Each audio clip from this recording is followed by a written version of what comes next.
Everyone, welcome to my YouTube channel creative physics by Mansi Bhardwaj. तो आज है 9 अप्रैल 2024। तो सबसे पहले आप सभी को मेरी तरफ से नवरात्रों की हार्दिक शुभकामनाएं। तो प्रीवियस लेक्चर में हमने क्या क्या किया था। सबसे पहले हमने देखा था कि हमारा जो साइन कन्वेंशन था वर्क डन के लिए वो देखा था, और जो प्रोसेस थे हमारे जैसे आइसोकोरिक, आइसोबारिक, अलग अलग टाइप से 6 टाइप के हमने प्रोसेस देखे थे। आज के लेक्चर में हम शुरू करते हैं that is cyclic and non cyclic process, और हम करेंगे फर्स्ट लॉ ऑफ थर्मोडायनामिक्स और उसके न्यूमेरिकल्स। तो सबसे पहले देखो साइक्लिक प्रोसेस क्या होता है। साइक्लिक प्रोसेस होता है the process in which initial and final state are same. मतलब हम ऐसे कह सकते हैं कि मान लिया कि कोई भी प्रोसेस है, अगर इनिशियल और फाइनल स्टेट अगर सेम हो जाए, मान लिया ये इसकी इनिशियल स्टेट थी, ये घूम फिर के वापस से अपनी उसी स्टेट पे आ जाए, तो वो हमारी क्या होती है, दैट इज वो हमारा कौन सा प्रोसेस होता है, दैट इज साइक्लिक प्रोसेस। यानी हमने देखा कि यहाँ से हमारा जो प्रोसेस था चलना शुरू हुआ था, होना शुरू हुआ था प्रोसेस, और यहीं पे आगे हमारा प्रोसेस स्टॉप हो गया। तो यानी इसकी इनिशियल और फाइनल पॉइंट हमारे क्या हो गए, सेम हो गए। ठीक है, तो ये हमारा कौन सा प्रोसेस हो गया, दैट इज साइक्लिक प्रोसेस। अगर डेफिनेशन से देखें तो same is known as cyclic process, there is no change in state variable and state function. यहाँ पे जो स्टेट वेरिएबल होते हैं ना, हमारे जो स्टेट फंक्शन हमने देखे थे कौन कौन से होते हैं, internal energy, enthalpy, Gibbs free energy, Helmholtz free energy, ठीक है, एंट्रोपी, के हमारे स्टेट फंक्शन होते हैं। तो साइक्लिक प्रोसेस में यहाँ पे उन स्टेट फंक्शन या स्टेट वेरिएबल में कोई चेंज नहीं होता।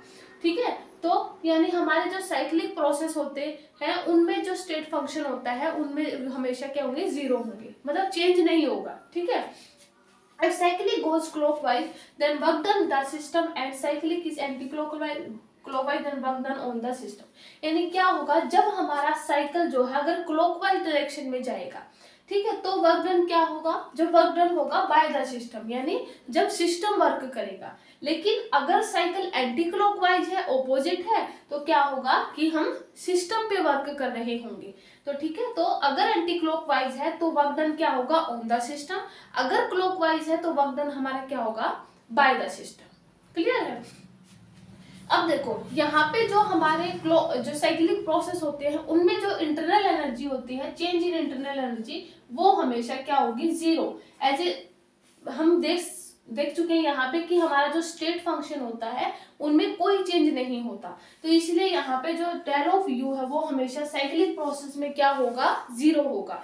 कोई भी स्टेट फंक्शन हम मान सकते हैं, एंट्रोपी, एंथैल्पी। ठीक है, आगे जब हम इनके न्यूमेरिकल करेंगे तब इनको अच्छे से क्लियर हो जाएगा कि जीरो क्या बाकी सारे भी जीरो आएंगे या फिर इंटरनल एनर्जी ही जीरो होगा। ठीक है, वो हम न्यूमेरिकल में सोल्व कर देंगे। उसके बाद ये हो गया, उसके बाद आता है हमारे पास नॉन साइक्लिक, और इसका हम एक साइक्लिक प्रोसेस का एग्जांपल देख सकते हैं जो रेफ्रिजरेटर है या एयर कंडीशनर है, इन सब में हमारा जो है साइक्लिक प्रोसेस ही यूज होता है। ठीक है, अब देखो हमारा नॉन साइक्लिक प्रोसेस क्या होती है। नॉन साइक्लिक प्रोसेस होते हैं a process which is not cycle, मतलब नॉट साइक्लिक, जो साइक्लिक नहीं होते इसको नॉन साइक्लिक। डेफिनेटली जो साइक्लिक नहीं होते वो नॉन साइक्लिक होंगे। And in non cyclic system not attains in its initial state. मतलब हम क्या मान लें कि मान लिया हमने कोई पीवी डायग्राम मान लिया, यानी इसका सीधा सा मीनिंग क्या है इस स्टेटमेंट का कि इसमें इनिशियल और फाइनल पॉइंट एक नहीं होते, इनिशियल और फाइनल पॉइंट अलग अलग होते हैं। जैसे हमने साइक्लिक प्रोसेस में देखा कि इनिशियल, ये इसका इनिशियल पॉइंट था, फाइनल भी इसका यही था, लेकिन इसमें हम क्या देखेंगे, इसका इनिशियल और फाइनल पॉइंट अलग अलग होंगे। जैसे मान लिया कुछ इस टाइप का ग्राफ हो, मान लिया इसका इनिशियल पॉइंट और ये फाइनल आ जाए। ठीक है, तो ये हमारे कौन से होते हैं, नॉन साइक्लिक प्रोसेस। डेफिनेटली हमें पता है, वैसे भी हम जो बेसिक क्लासेस में कर चुके हैं, जिसका इनिशियल और फाइनल पॉइंट सेम होता है वो साइक्लिक प्रोसेस होते हैं, जिनका इनिशियल और फाइनल पॉइंट अलग अलग होता है वो हमारे नॉन साइक्लिक प्रोसेस होते हैं। और इसमें जब हम देखकर चलते हैं ना कि हमारे वर्क डन को कैसे कंसिडर किया जाएगा, तो हमारे पास जो वर्क डन आ जाएगा ना, वर्क डन अगर वो हमारा जो प्रोसेस है अगर क्लॉकवाइज है, इफ प्रोसेस इज क्लॉकवाइज, अगर क्लॉकवाइज है तो हमारा वर्क डन क्या होगा, पॉजिटिव। ठीक है, और if process is anti clockwise, अगर प्रोसेस क्या हो, एंटी क्लॉकवाइज हो, तो हमारे पास वर्क डन क्या होगा, नेगेटिव। ठीक है, ये आगे हम यूज करेंगे जब फर्स्ट लॉ ऑफ थर्मोडायनामिक्स करेंगे ना, और उस पे बेस्ड न्यूमेरिकल करेंगे, वहां पे हमारे पास साइक्लिक और नॉन साइक्लिक के प्रोसेस के हमारे पास न्यूमेरिकल आएंगे। तो उन न्यूमेरिकल को जब हम सोल्व करेंगे तो छोटी छोटी डेफिनेशन का हम यूज करेंगे। तो यहाँ पे प्रोसेस अगर क्लॉकवाइज होगा तो हमारे पास वर्क डन क्या होगा, पॉजिटिव होगा, और जब प्रोसेस हमारा एंटी क्लॉकवाइज होगा तो वर्क डन हमारा क्या होगा, नेगेटिव होगा।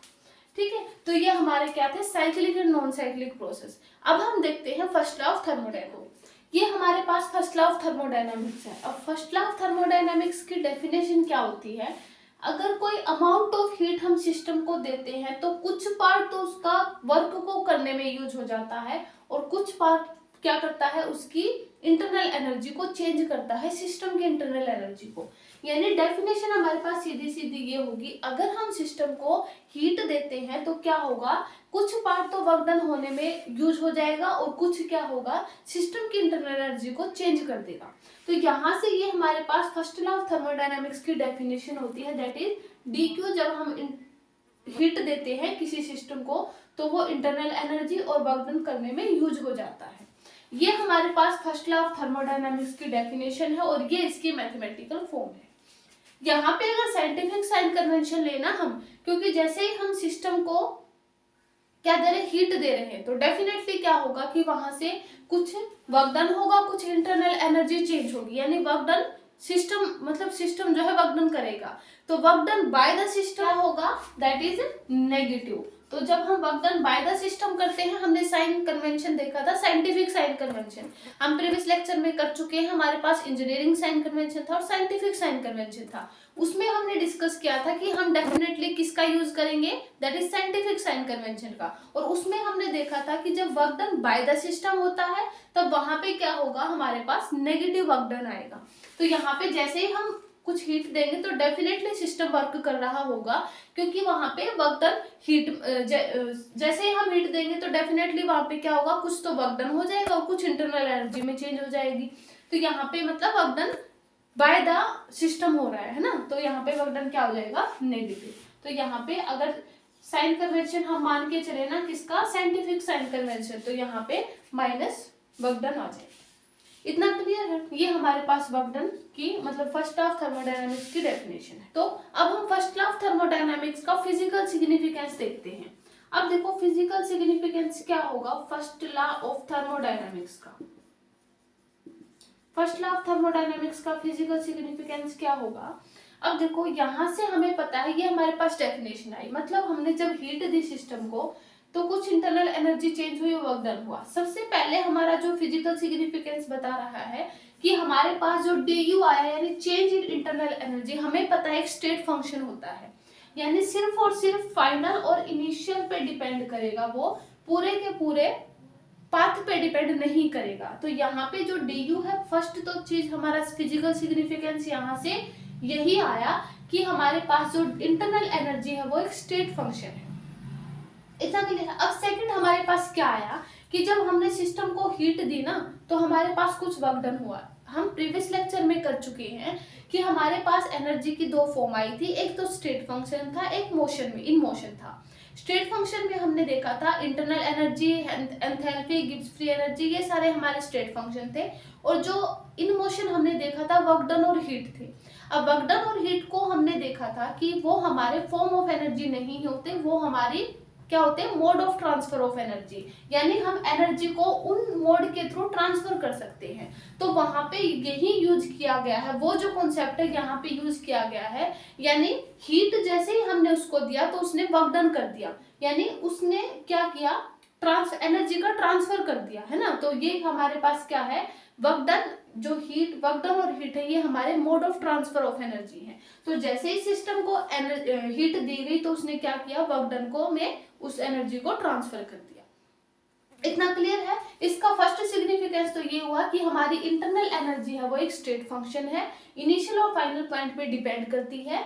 दूसरा हमारा फिजिकल सिग्निफिकेंस क्या हुआ कि there is no work done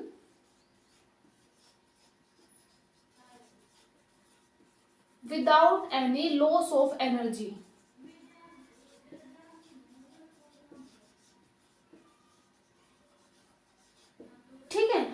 without any loss of energy. Second significance हमारा यही हुआ कि वहां कोई भी वर्क डन नहीं होगा कब, जब तक हमारे पास कोई एनर्जी का लॉस ना हो जाए या फिर एनर्जी का ट्रांसफर ना हो जाए। तो यहाँ पे एनर्जी का ट्रांसफर किस में हुआ, वर्क डन में। वर्क डन हुआ कब, जब हमारे पास हीट का लॉस हुआ, है ना। तो हमारे पास physical significance first law of thermodynamics में यही बताए गए हैं कि एक तो हमारे पास यहाँ से देखो इंटरनल एनर्जी हमारे पास क्या आई है, चेंज इन इंटरनल एनर्जी हमें पता है क्या हुई, एक स्टेट फंक्शन है, यानी सिर्फ और सिर्फ इनिशियल और फाइनल पॉइंट पे डिपेंड करेगी, पाथ पे डिपेंड नहीं करेगी। सेकंड हमारा क्या है कि आया है कि हमारे पास वर्क डन जो होगा, कोई भी वर्क डन नहीं होगा जब तक हमारे पास एनर्जी का लॉस नहीं होगा। ये हमारे पास क्या थे, फर्स्ट लॉ ऑफ थर्मोडायनामिक्स की फिजिकल सिग्निफिकेंस थी। अब हम देखते हैं इस पे बेस्ड न्यूमेरिकल, जो हम साइक्लिक और नॉन साइक्लिक भी बताएंगे, और वहां पे हम इन जो ये हमारा फॉर्मूला आया है इसका यूज भी हम कर। ये हमारा फर्स्ट न्यूमेरिकल है, दैट इज पीवी डायग्राम में थर्मोडायनामिक सिस्टम है, उसमें हमें नेट वर्क डन बताना है। अब नेट वर्क डन है, देखो सबसे पहले हमें पता है वर्क डन, अब ये क्या है, एंटी क्लॉकवाइज प्रोसेस है। देखो इस तरीके से जा रहा है एंटी क्लॉकवाइज, एंटी क्लॉकवाइज है, मतलब हमारे पास नेट वर्क डन हमारे पास डेफिनेटली क्या होगा, दैट इज नेगेटिव। वो अभी अभी हम बता चुके हैं कि नेट वर्क डन नेगेटिव होगा कब, अगर वो एंटी क्लॉकवाइज है। तो यहाँ पे नेट वर्क डन तो डेफिनेटली नेगेटिव होगा। अब देखो, अब ये हमारे पास साइक्लिक प्रोसेस है, तो सबसे पहले हम अब नेट वर्क डन निकालना है, तो हमें क्या निकालना पड़ेगा, A B plus B C plus C D plus D A, ऐसे निकालना पड़ेगा। तो सबसे पहले वर्क डन ए बी का निकालते हैं। ए बी का वर्क डन क्या होगा, अब हमें पता है हमारे पास वर्क डन में क्या, वर्क डन का क्या फॉर्मूला होता है, that is P del of V, ये हमारे पास फॉर्मूला होता है। क्या होगा देखो, अब यहाँ पे ए बी में देखेंगे तो वॉल्यूम तो कांस्टेंट हो गई, लेकिन प्रेशर चेंज हो रहा है। अगर वॉल्यूम कांस्टेंट हो गई तो वर्क डन में कुछ बचा ही नहीं, तो वर्क डन हमारा क्या आ गया, दैट इज 0, यानी ए बी के केस में हमारे पास वर्क डन आ गया 0। अब हम निकाल रहे हैं वर्क डन इन बीसी। अब देखो वर्क डन बीसी है, यानी आइसोबारिक प्रोसेस है। अब आइसोबारिक प्रोसेस में वर्क डन हमें पता है that is P del of V होता है, ठीक है। पी डेल ऑफ बी हो गया तो यहाँ पे प्रेशर कांस्टेंट हो गया, और डेल ऑफ बी हमारे पास वॉल्यूम चेंज हो रही है।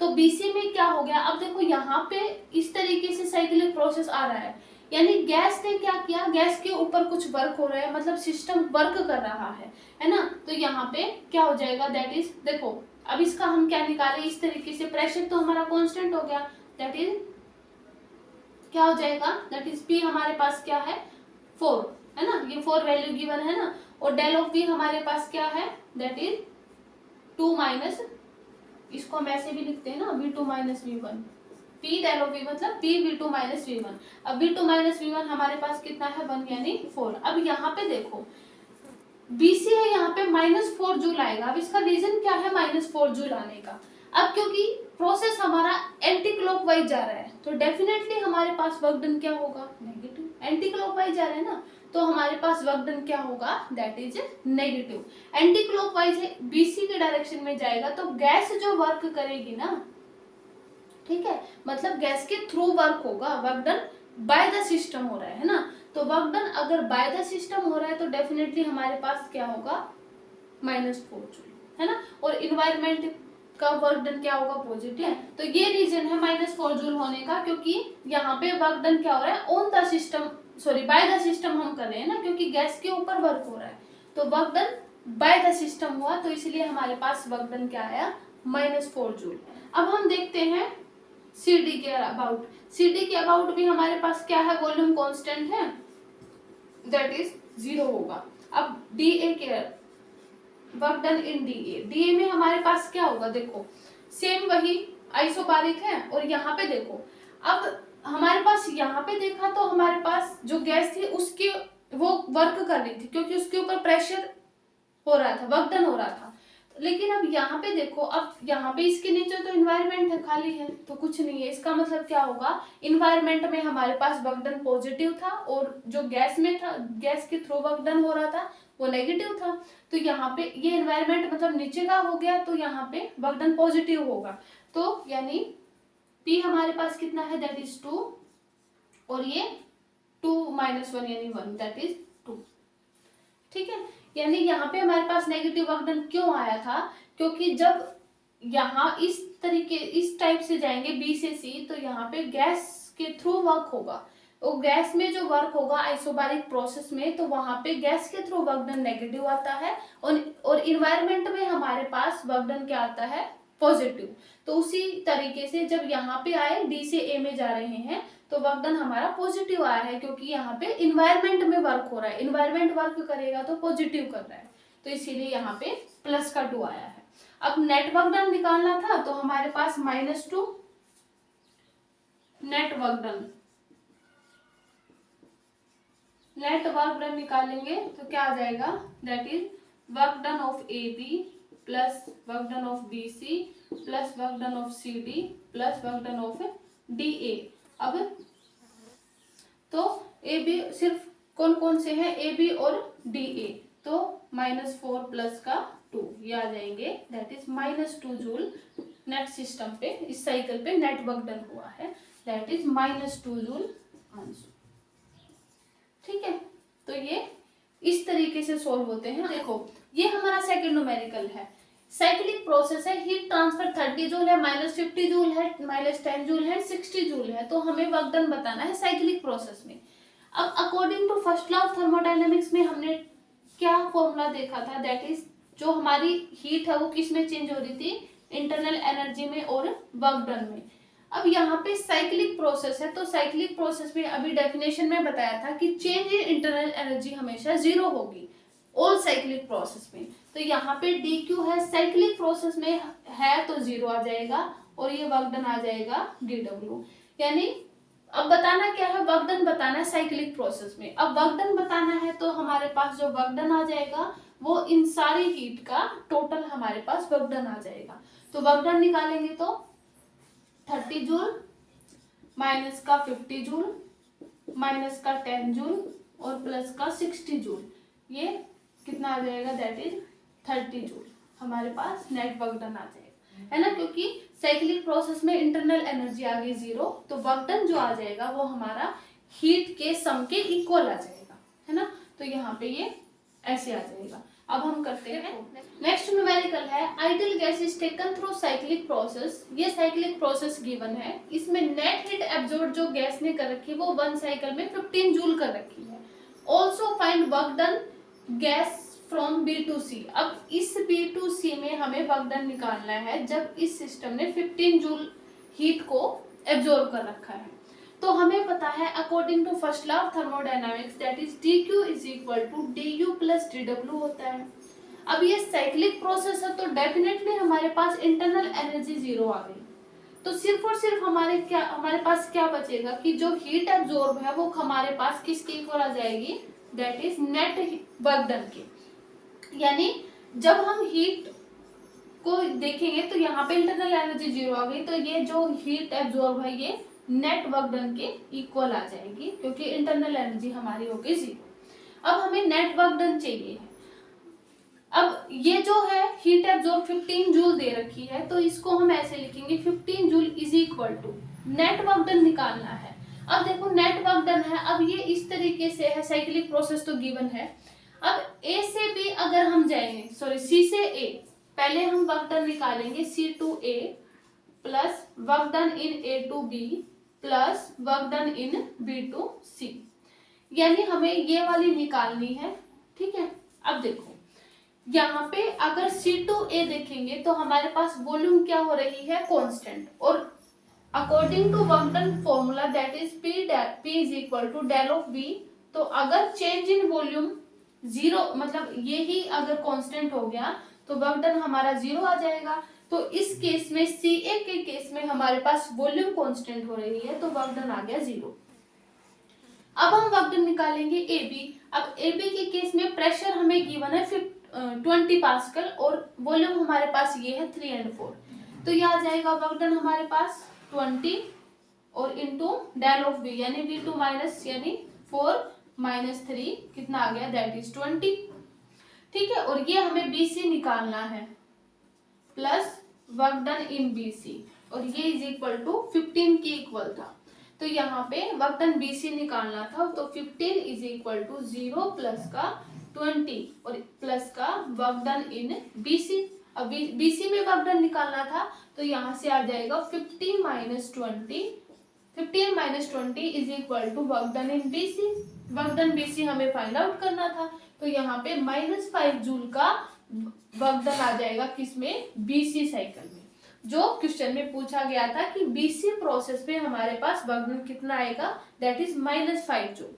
अब देखो ये नेक्स्ट न्यूमेरिकल है, ये साइक्लिक प्रोसेस है, ABCDA परफॉर्म है, फाइंड नेट हीट ट्रांसफर करना है इस प्रोसेस में। अब according to second law of thermodynamics dQ is equal to du plus dw।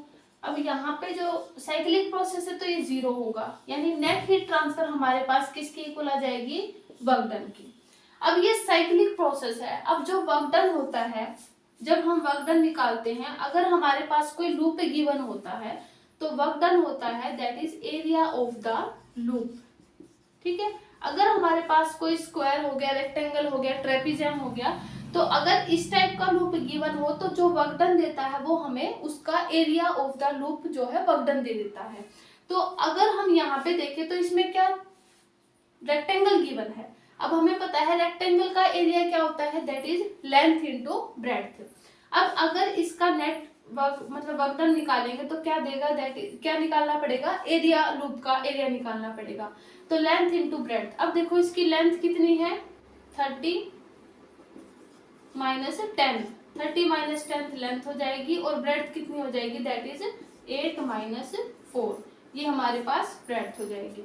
अब क्योंकि हमें पता है area of the rectangle that is length into breadth, तो लेंथ इनटू ब्रेड्थ इसमें निकालेंगे, दैट इज 30 माइनस 20, ये लेंथ आ गई, और ब्रेड्थ हमारे पास कितनी आ गई, 8 माइनस 4, तो ये आ गई 20 इंटू 4 दैट इज 80 जूल। यानी हमारे पास जो निकाला था नेट हीट ट्रांसफर वो वर्क डन की इक्वल आई थी, तो DQ हमारे पास कितनी आ जाएगी, दैट इज 80 जूल।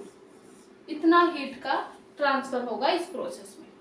ठीक है, अगर इस तरीके से किसी लूप में डायग्राम गिवन हो, PV डायग्राम, तो उसमें हम क्या निकालेंगे, पहले उसका एरिया निकालेंगे, लूप का एरिया ऑफ द लूप हमें वर्क डन देता है, और इस फॉर्मूले के अकॉर्डिंग हम लेंथ इनटू ब्रेड्थ जो भी होगा, जो भी लूप होगा, रेक्टेंगल का, स्क्वायर का, ट्रेपेजियम का, वही फॉर्मूला यूज करके हम इसमें वर्क डन निकाल लेंगे। ठीक है, तो ये हमारी cyclic and non cyclic process थे।